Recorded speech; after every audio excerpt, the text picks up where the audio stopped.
Olá, tudo bem? Para vocês aí que estão assistindo esse vídeo, vou falar um pouquinho aqui da Sport Wind Health Lab, que é uma consultoria, né, que envolve tanto avaliação, nutrição, treinamento, mas hoje especificamente vou falar da avaliação fisiológica para corredores, tá bom? Então a Sport Wind Lab ela transforma fisiologia em velocidade através da ventilometria de precisão, pensando aí na questão da biologia que é única, individual.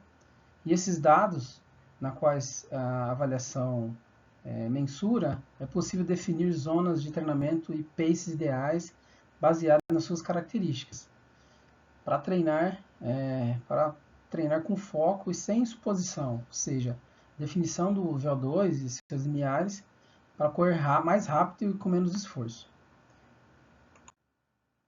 E aí você se pergunta, né? Você treina e sente que seu tempo no 5, 10 ou outras distâncias estagnou, está sempre cansado, correndo na intensidade certa para evoluir, muitos corredores tentam, infelizmente, baixar o seu pace de velocidade, mas sem dados, isso me parece que fica muito mais difícil. Aí a gente se pergunta, você está apenas dando tiros no escuro. Recentemente, eu vou trazer aqui um dado de um aluno, né, de um paciente, aqui de um atleta, e que tinha como objetivo na época correr os seus 5 quilômetros abaixo de 20 minutos. Mas para chegar lá não basta correr rápido, nós usamos a avaliação fisiológica com o intuito de fazer esse mapeamento e verificar como corresponde ao esforço ali durante o teste. Então aqui nós temos vários dados, né? Os dados de VO2 máximo, que no caso aqui de capacidade aeróbica, né? O indicador de capacidade aeróbica, que nesse caso aqui traz que o Carlos tem um VO2 de 42,31 ml, o que na classificação aponta boa, né? Então informa o teto atual da performance dele hoje, né? O que está acontecendo com ele hoje. E depois a gente vai ter alguns indicadores de esteira, né? de velocidade, de frequência cardíaca, no caso aqui a gente tem frequência linear, e a frequência cardíaca máxima, né? Considerando aí que esse limiar é importante para a gente conseguir entender quanto ele pode evoluir em relação aos testes. E nesse outro slide a gente vai ter aqui a ventilação máxima mensurada, a ventilação determinada do limiar, a carga que ele chegou, 13 km por hora, a carga limiar 10, e é o que a gente chama de velocidade aeróbia máxima, né, a VAM, 13,2, né, e um índice de classificação baseado em todos os pontos que foram avaliados, 65 pontos, considerando que 100 é o teto máximo. Aqui mostra a frequência cardíaca de recuperação após os 7 segundos, a recuperação após os 30 segundos, menos 10 BPM, e após 1 minuto de 20 BPM, tá bom? Embaixo que nós vamos ter também, quando você recebe esse laudo, você é atleta ou treinador, o comportamento da frequência cardíaca, comportamento da ventilação, e para cada intensidade de esforço realizado. Aqui é um gráfico que a gente utiliza para determinação de que momento ocorreu o limiar, tá, do Carlos, e para isso, a partir daí, determinar as zonas de treinamento. Aqui, como foi construído o protocolo inicial, velocidade essencial 5 por hora, evoluindo a 8 por hora, considerando um incremento de 1 km por hora a cada 2 minutos. E o teto máximo de velocidade foi a 13 e a carga do limiar dele foi 10 km por hora. Aqui um gráfico mostrando a recuperação da frequência cardíaca após o final do teste. Isso mostra, né, essa variável, o quanto ele consegue responder rapidamente em relação ao pós-teste. Então aqui embaixo eu tenho todos os dados a partir de 5 segundos até 60 segundos, considerando a diminuição da frequência cardíaca.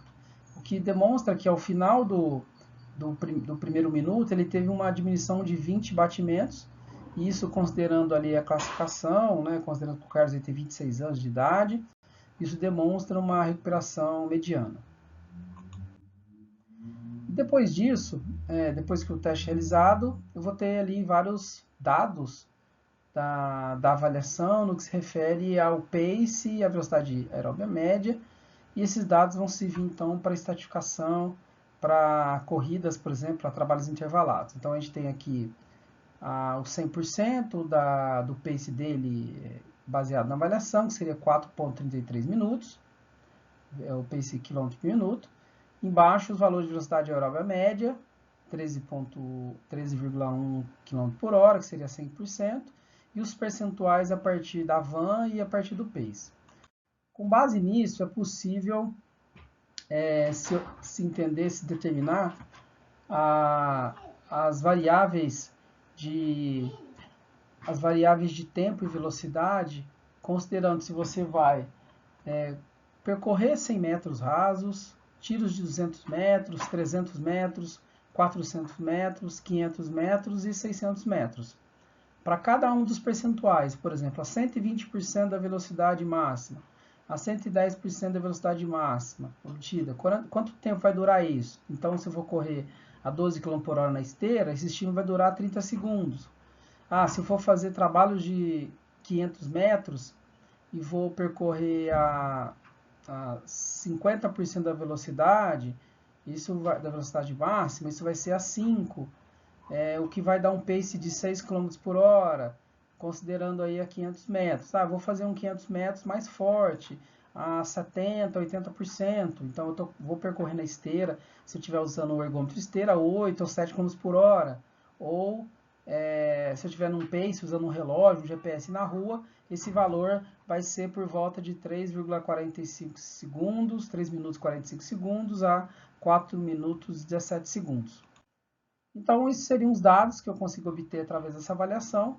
Tá? Isso me permite determinar lá o VO2 max, o limiar ventilatório e, no terceiro momento, determinar as zonas de treinamento, baseado, se eu quiser, tanto na frequência cardíaca quanto na velocidade real em km por hora ou no pace, né, km por minuto, uma vez que ele vai usar, às vezes, esses dados aí no ambiente externo, tá bom? Então, vou deixar aqui meu contato, caso tenha interesse, agende sua avaliação aqui conosco.